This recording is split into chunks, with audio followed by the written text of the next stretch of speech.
જય માતાજી મિત્રો જણાવવાનું કે કાલે રાતે જે બનાવ એવો હતો કે અંજારથી પહેલા ચાપલમાનું મંદિર જ્યાં આવે છે, કચ્છના લોકોને ખ્યાલ જ હશે. ખેડોઈ મૂકી અંજાર પહેલા ચાપલમાનું મંદિર આવે, ત્યાં કોઈ નરાધમ માણસ કહેવાય કે દારૂ પીતો હશે અથવા તો જે બી લક્ઝરીથી ડ્રાઈવરોથી અથવા જેનાથી પ્રોબ્લેમ હશે, જે પણ હશે, એ વ્યક્તિએ એ ભાઈએ 3 ગાડી પર પથ્થરમારો કર્યો, જેમાંથી 2 ગાડીના કાચ ફોડી નાખ્યા છે. ગુજરાત ટ્રાવેલર્સનો સાથે ક્રિષ્ના ટ્રાવેલર્સનો કાચ તોડી નાખ્યો છે. પટેલ ટ્રાવેલર્સ પણ પથ્થર નાખ્યો હતો, એમનો કાચ તૂટ્યો નથી અને કંઈ થયું નથી, ખાલી પથ્થરનો અવાજ આવ્યો હતો. તો મિત્રો, આ જે કામ કર્યું એ કામ એના મનમાં એવું સમજતો હશે કે સારું કર્યું, પણ આ કામ બહુ ખોટું કર્યું.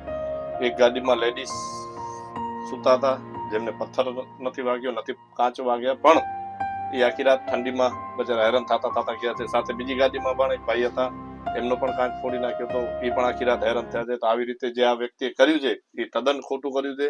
આવી રીતે ના થવું જોઈએ.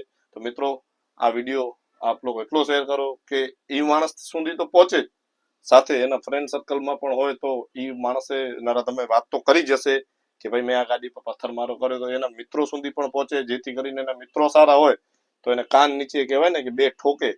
એવી રીતના આ વિડીયો બધાને શેર કરજો અને આવી રીતે બીજી વખત ન થાય એ પણ ધ્યાન રાખજો. અને બીજું કહેવાનું કે કદાચ એ આજુબાજુમાં ગામ હોય અથવા એ હોટલ પણ હોય તો એવા દારૂવાળા વ્યક્તિઓ ફરતા હોય તો કદાચ આપને ખ્યાલ આવે તો આપ એ વ્યક્તિઓને સમજાવો, જેથી કરીને આવી રીતે ટ્રાવેલર્સ ઉપર પથ્થરમારો ન કરે. ટ્રાવેલર્સનો કાચ તો બદલી જશે, પણ કોઈ લેડીઝને જેન્ટ્સને સ્લીપરમાં સૂતું હોય એને વાગે તો ઘણી તકલીફ પડે છે. આવી રીતે ના થાય એ આગળ ધ્યાન રાખો. બસ આટલું કઈ આપશો ને મારા જય માતાજી.